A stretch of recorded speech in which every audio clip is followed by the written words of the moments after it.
Many thanks, Cedric, for joining this discussion. The first question is, what does stabilization mean in a UN context?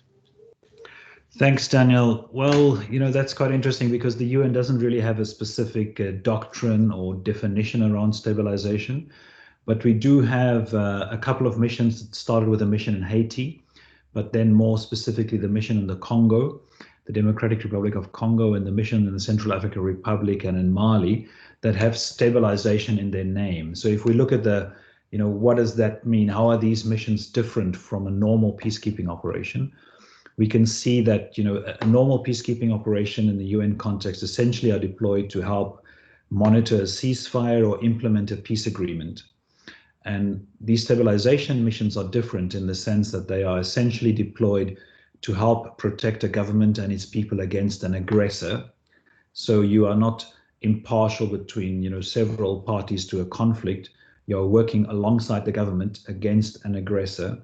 Typically, this also involves, for instance, working alongside the national forces of that country.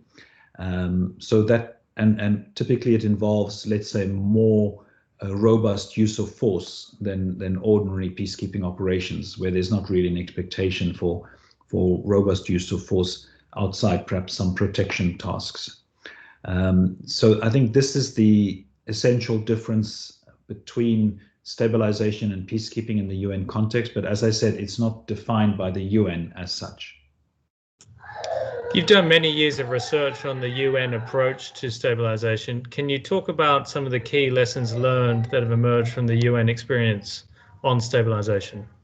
Yeah, I would highlight three. I think first of all, I would say that there seems to be this inverse relationship between stability and political transitions. In other words, the more stability is achieved, the less there's an incentive for the political elites to find a sustainable political settlement.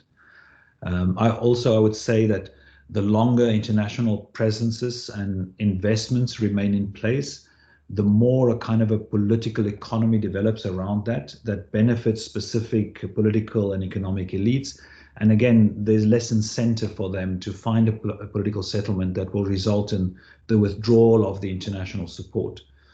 And lastly, I would say that there's a kind of a sense of a rush on the international side that a lot of assistance need to be provided to stabilize the situation as soon as possible. And typically that's more support than what the local national capacity is to absorb that support. And I think that creates a lot of unintended consequences, frustration on the side of the donors or partners, unambitious or overambitious and unrealistic plans on the side of the national counterparts in response, trying to deal with that frustration. And those set of lessons really help to explain why often in these stabilization operations, the international community gets trapped in a kind of a no peace, no war stalemate.